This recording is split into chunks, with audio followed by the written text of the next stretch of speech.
এটা ইয়ার দুরান কান্দ ঝুলান করে লাইলাম আমার একা নামাইয়া।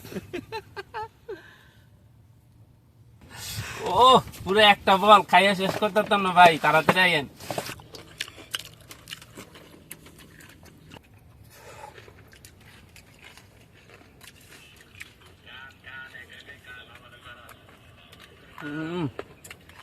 আসসালামু আলাইকুম এভরিওয়ান, কেমন আছেন সবাই? আশা করি সবাই ভালো আছেন। আরেকটি নতুন ভিডিওতে আপনাদেরকে স্বাগতম।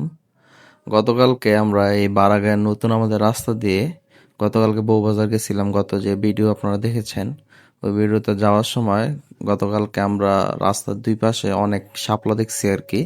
তো আমরা গতকালকে নিয়ত করছিলাম আর কি, ইনশাল্লাহ আজকে এই শাপলা আমরা খাবো আর কি পরের দিন।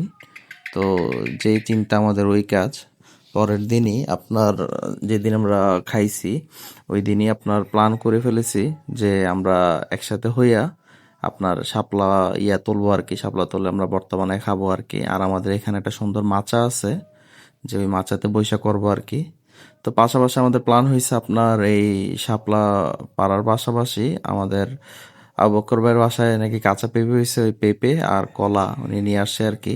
সাথে আপনার শাপলা ভর্তার সাথে পেঁপে এবং কাঁচা কলাও দিব, আর যাতে ভালো হয়। তো আমার বাসার থেকে আমি তেঁতুল নিয়ে আসছিলাম। তো আসার পরে আপনার আবু বক্কর ভাইকে, যদি আমাদের তিনজনের নামার কথা ছিল, আবু বক্কর বাইরে আপনার নামাই দিছে আর কি। আমার একটু হালকা মানে অ্যালার্জি সমস্যা আর কি, তো যার কারণে আমি নামি নাই, আবু বক্কর ভাইকে নামাই দিছি। তো আমাদের এখানকার শাপলার একটা বিশেষত্ব হলো, এর আগে যখন খাইছি এখানকার শাপলাগুলো আসলে মানে একটু বেশি মজা লাগে আমার কাছে, কেন আমি জানি না। মানে বাজার থেকে যেই শাপলা কিনে আনি ওই শাপলা দিয়ে আপনার ভর্তা বানাইলে মানে তেমন একটা মানে তৃপ্তি পাই না এবং মজা লাগে না আর কি। কিন্তু এইখান থেকে আপনার নিজেরা উঠে খাইলে মানে একটু বেশি ভালো লাগে আর কি, হয়তো বা টাটকা জিনিস এই কারণে মেবি। তো আমরা এই যে হলো আমাদের মাচা। তো আমরা ওইখান থেকে নিয়ে আপনাদেরকে এর আগেই গতকালকে বলছিলাম যে এই রোডে একদম মানুষের চলাচল একদম খুবই কম। কম বললে কি মানে চলাচলই নাই। তো যার কারণে আমরা এখানে চলে আসছি মাচাতে বইসা আমরা বর্তমানের প্রসেসে আগাইলাম। তো যেটা হয়েছে আমরা ভুলে আপনার পানি নিয়ে আসিনি আর কি। তো পানি ছাড়া এইগুলা দোয়া দোয়া টোয়া তো একটা ঝামেলা, যার কারণে পানি আনতে ভুলে গেছিলাম আমরা। তো এখানে আইসা যেটা দেখলাম, এখানে আমাদের এর আগে আমার বড় ভাইয়ের আড্ডা দিয়ে গেছে, ওই বাইরে আপনার পানি রেখে চলে গেছে আর কি। তো ওই বাইদের পানি দিয়েই পরবর্তীতে আপনার এখানে মানে আমরা যা কাজ করছি মানে যা কাটছি এগুলো আপনার ধুয়ে ফেলছি আর কি। তো শাপলা সোলার দায়িত্বে ছিল আপনার কাবুসার ভাই আর আপনার আবু বক্কর ভাই। আর আপনার এই পেঁপে কাটার দায়িত্ব, পেঁপে আর কলা কাটার দায়িত্ব ছিল আমার দায়িত্বে আর কি। তো ওই দায়িত্ব অনুযায়ী কাটা শুরু করে ফেলছি। তো আপনার কাটার সময় আবার আজকে যেটা হয়েছে, আমার আবার হাত কেটে ফেলছে আর কি একটু।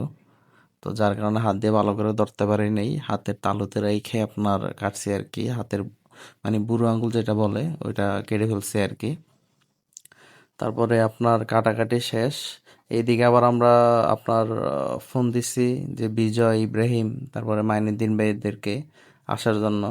তো মাইনুদ্দিন ভাইয়ের স্কুল স্কুল থাকার কারণে মাইনুদ্দিন ভাই আসতে পারে নাই। আর বিজয়ের দোকান আসতে পারে না, আর ইব্রাহিম ব্যাংকে ছিল, যার কারণে তারা তিনজন আসতে পারে নাই আর কি। কিন্তু আমরা তাদেরকেও বলছি, কিন্তু আমরা আসলে আগে বলি নাই এরকম দুপুরবেলা আসলে তাদের আসা একটু কষ্টকর, যেহেতু আবার অফ ডেও না। আর দুপুর ছাড়া আবার ব্যাপারটা হলো, দুপুর ছাড়া আবার ভর্তা আপনার এত একটা মজাও লাগে না বিকালবেলা অথবা রাতে। তো ভর্তা খায়ের আসলে মানে তৃপ্তি হয় না, যার কারণে আমরা এই দুপুরেই করছি। আর ওরা কেউ আসতে পারে নাই, কিন্তু ওদেরকে লোভ দেখানোর জন্য আমরা আপনার এই ভর্তা মাখার অবস্থায় ভিডিও করে ওদেরকে পাঠাই। তো যদি ওরা খুব আফসোস করে, আফসোস করছে আর কি, হয়তো বা ওদের সাথে দেখা হইলে পরবর্তীতে আমাদের মানে খুবই করবে আর কি ওরা, এই আর কি। তারপরে আলহামদুলিল্লাহ ভর্তা বানানো প্রায় কমপ্লিট। এই মরিচ আসলে, এই যে মরিচ মাখার কারণে এরকম আপনার আমার পরবর্তীতে আমার হাত প্রচুর জ্বালা পোড়া করে আর কি। যখন আমি ভিডিওটা এডিট করছিলাম তখন আমার হাত অনেক জ্বালা পোড়া করতেছিল আর কি। তা আলহামদুলিল্লাহ ভর্তা কমপ্লিট হয়ে গেছে। ভর্তা আলহামদুলিল্লাহ অনেক মজা হয়েছে। যদি শুধু শাপলার ভর্তা খাইতাম হয়তো বা এত মজা লাগতো না, মানে পেঁপে দেওয়ার কারণে আবার কলা দেওয়ার কারণে ভর্তাটা আলহামদুলিল্লাহ অনেক মজা হয়েছে। ওরা দুইজন খাইও অনেক মানে তৃপ্তি পাইছে আর কি। অনেকদিন পরে এরকম পরিবেশে, এরকম পুকুর থেকে আপনার টাটকা শাপলা তোলে এরকম ভর্তা বানিয়ে এরকম মাচার মধ্যে খাইছি আর কি। তা আপনারা কে কে এভাবে মাচার মধ্যে এভাবে বন্ধুদের সাথে ভর্তা বানিয়ে খাইছেন কমেন্ট করে জানাবেন। তো আজকের ভিডিওটি কেমন হলো সবাই জানাবেন। তো নেক্সট ভিডিও দেখার জন্য অনুরোধ রইল। আল্লাহ হাফেজ।